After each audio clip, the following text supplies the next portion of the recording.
Si vamos a partir hablando la historia del militar que botó su fusil. Es conocido como el soldado rebelde. Exacto. Él tiene 21 años y fue dejado en prisión porque se negó a realizar labores de toque de queda.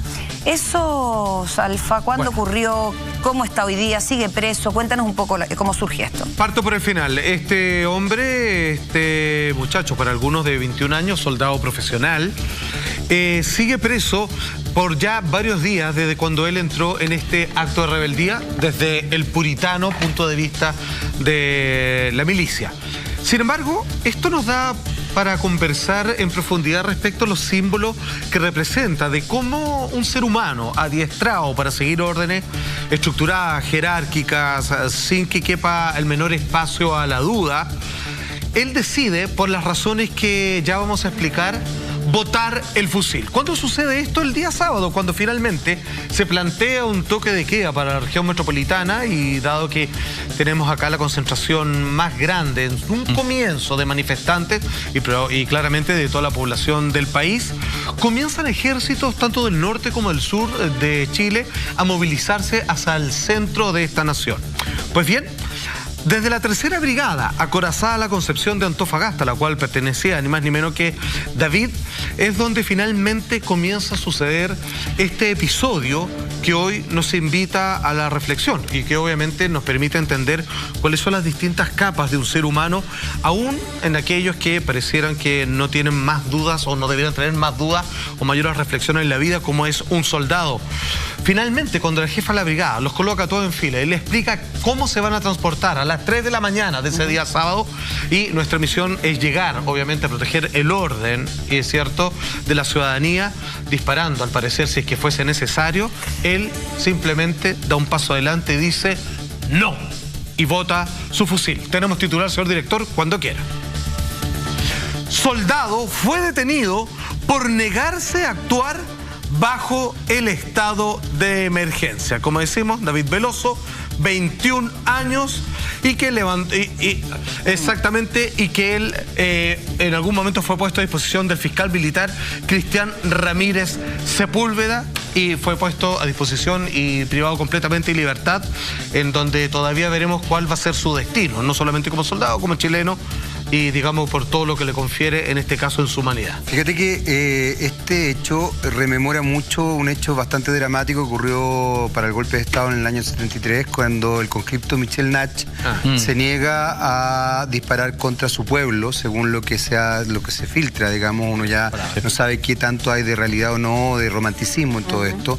En el caso del conscripto Nach fue bastante más dramático porque terminaron matándolo. Uno no es un detenido desaparecido, se sabe que fue fusilado, fue apresado y fusilado, y establece también esta mirada,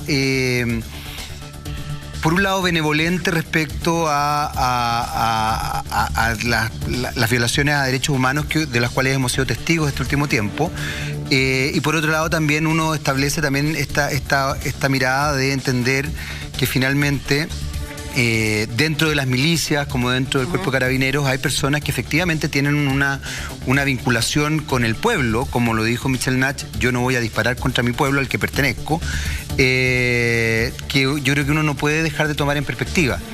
Es interesante este tema por lo mismo, porque creo que abre un debate muy potente respecto a cómo se establece esta dinámica dentro de las mismas milicias, que tienen formas de funcionar distintas. Oye, además hay que aprovechar el vuelito, dado que hay una revolución importante en el país, en las calles, y también en las instituciones por defecto, claro, porque en verdad parece que no nos representan a todas las instituciones. También es interesante eso, tomarlo al vuelo y ver qué tanto hay que modernizar el ejército. El ejército de Chile, yo me acuerdo cuando vivía en España hace muchos años atrás, ya en esa época había objetores de conciencia. Yo decía, quiero que los objetores de conciencia. Y empezaba a investigar, claro, de gente que en un tema ético no estaban dispuestos. Era la época más dura de la OTAN, que te obligaba a muchas cosas que realmente tú no querías ir a la guerra de los croatas, no te interesaba, y tenías todo el derecho a decir que no. Pero para llegar a eso te hace falta tener un ejército mucho más moderno. que sepa entender a la población, que esté más también ensamblado con la sociedad que está inserta, que además tenga un servicio más bien social que militar, porque a Dios gracias no vemos guerras en el horizonte ni siquiera muy lejano. Entonces, en verdad, adaptarse a un ejército mucho más contemporáneo y no tan encerrado en los regimientos. O sea, yo durante muchos años tuve una hija que tenía unos caballos y los guardaba en un regimiento y me metí mucho en la vida militar, y una vida muy bonita, pero una vida también muy cerrada y muy aislada de la realidad. Y lamentablemente no aprendimos con la dictadura, no aprendimos la etapa previa a la dictadura de eso, y seguimos a los militares no integrándolo a la sociedad. Y el ejemplo de este soldado que tiró el fusil, como tú dices, Salfa, es muy interesante porque en el fondo es muy simbólico. Tremendo gesto. Yo no sé cuál es la historia familiar de él. Es una historia que hay que investigarla y reportearla. Algo sabemos de él. Ayer en una entrevista en otro canal les estaban entrevistando al director de Carabineros y hablaba de que es una vocación, que no es una profesión sino una vocación. Pero efectivamente quizá no todos a la hora de los que hubo tienen la vocación para poder hacerlo. Yo no quisiera imaginar a un chico de 21 años, yo tengo hijos de esa edad, teniendo no solo que luchar, porque además uno lo preparan como para luchar con un país contrario, frente a una guerra, pero con tus mismos pares, con chilenos mismos, la verdad es que no debe ser fácil. Esta acción, este hecho tan gráfico de botar el fusil, además de renovar la visión un poco de las milicias, ¿qué crees tú que da en el fondo como significado al resto de los civiles? A ver, simbólicamente yo creo que el mensaje no es para el civil. Yo pienso que el mensaje claramente es para las Fuerzas Armadas. Sí, pero hoy día que están tan cuestionados los carabineros, los militares por parte de los civiles, también debe haber algún mensaje interesante, para ellos, ¿no? Pero es uno. Hubiera sido entonces hubieran sido 15. Claro, un regimiento completo. Claro, ahí sí que ya es muy impactante y te habla que hay un problema en la doctrina del ejército grave, profunda. Pero yo creo que ahí es mucho más importante, y está empezándolo bastante bien, desde el comandante en jefe del ejército hacia abajo, ¿qué nos pasa con la doctrina nuestra? Que es como el corazón del ejército, la doctrina ahí donde ellos planifican, piensan cómo enfrentar la guerra y la no guerra. Es muy relevante, pero eso va a tener que cambiarlo, yo creo, porque este soldado es quizá una señal de algo mucho mayor. Claro que sí. ¿Sabes qué? Estoy muy de acuerdo con lo que estás diciendo, Cristian, que esto se debería modernizar, ¿no es cierto? No solo hacer cambios en cuanto a los civiles, sino que en los militares también. Y yo no le quitaría tanto el piso, fíjate, de que no tenga vocación. Yo creo que simplemente cuando alguien tiene amor, en este caso por la patria, y hace un juramento, que me imagino tratando de empatizar desde él, ¿no es cierto? También son personas que tienen emociones, que tienen ideales, etcétera, etcétera, que tienen familia, que viven en un entorno. Entonces, también el entorno te influye, y el hecho que no hayan estado de acuerdo, por ejemplo, en la familia, sus cercanos, su hogar, con el toque de queda o con la situación, el estado de emergencia y todo eso, también a él le tiene que haber afectado emocionalmente. Entonces, no porque, yo entiendo, uno jura la bandera y todo, pero uno siempre, yo creo que en el caso de ellos, están pensando como en defender a tu país y a tu patria con otro enemigo que es externo. Entonces, en esta situación que es un enemigo supuestamente interno, donde se tienen que poner de acuerdo entre los chilenos, ¿no es cierto?, es distinto. Entonces, yo creo que tener la libertad para decir, oye, ¿sabes que yo no estoy de acuerdo con esto y bajar el rifle? Debería ser un derecho así como estamos nosotros hablando, ¿no es cierto?, de que los chilenos tienen que tener el derecho a llegar a fin de mes y tener un sueldo digno. Creo que también ellos tendrían que tener la libertad de poder decir, ¿sabes que no estoy de acuerdo con esto y hago un paso al lado? Y por último, a lo mejor, la consecuencia podría ser, sí, tomo mi responsabilidad y me dan de baja de la institución. Pero ir a la cárcel, estar detenido una semana, quitarle su libertad porque él no está de acuerdo con eso, no le hizo daño a nadie, simplemente dijo, yo no estoy de acuerdo, bajó mi rifle. ¿Por qué no puede tener un ser humano que también es chileno esa libertad? Pero mira, además piensa tú, es un chico de 21 años. 21 años. Y además piensa que uno habla de patria. Yo tengo mi tema con la patria. Yo en verdad creo que la patria. Pero ellos juran a la bandera. La patria no es un país que está entre una cordillera. No hay límites con la No hay límites. Y además cuando tú te conectás en el celular o en el computador, no sé. Claro, ¿de qué me estás hablando? Estás conectado gente de la China, de Singapur.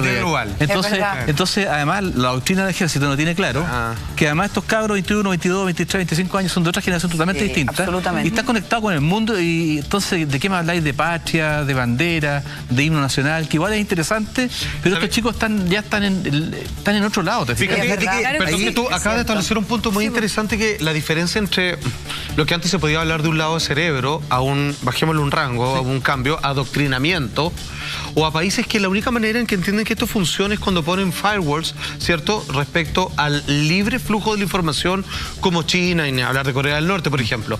Entonces, cuando viven en estas burbujas y donde no pueden, como antiguamente, no lograr de que un joven, digamos, cuando está en sus días libres, termine abriendo su espectro, o sea, ampliando su conciencia más allá, digamos, de las vocaciones militares que le hayan inculcado forzosamente, digamos, o con su metodología.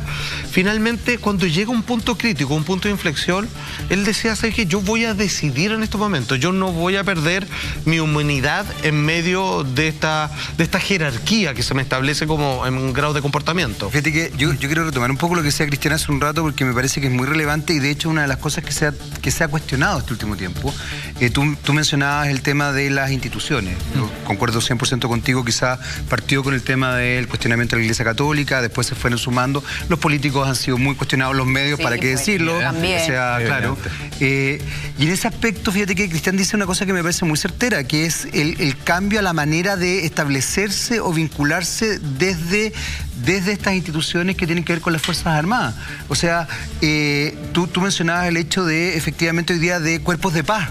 O sea, son militares, efectivamente, pero que trabajan por cuerpos de paz, trabajan para ayudar a poblaciones que tienen hambruna, etcétera, etcétera.